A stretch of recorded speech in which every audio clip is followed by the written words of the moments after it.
What's up guys? This is how to get TikTok famous in 60 seconds or less. Okay, first thing you want to do, act quick on those promoted hashtags that they post on the homepage. Post to those because most people are going to be looking at those on the homepage. Your video can get up there and you get a lot of views from that. Post to specific sound collections, you know the little thing in the bottom corner? Post your video to that sound because people can also find it through there and then you'll get more views from that. Add a call to action to your videos. Tell people to follow you in your description. Can this video get a yeet? Can this video get a yeet?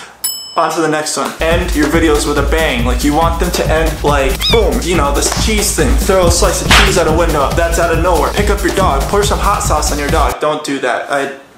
Leave your dogs alone. And the last tip, watch other TikTok videos. You can get so much inspiration from other TikToks, it's not even funny. Like I'll just scroll through and then before you know I have like 5 or 10 different ideas and then you just execute and post it. Done. Just keep doing that and you'll get TikTok famous. I swear. Subscribe or I'll pour hot sauce on my dog.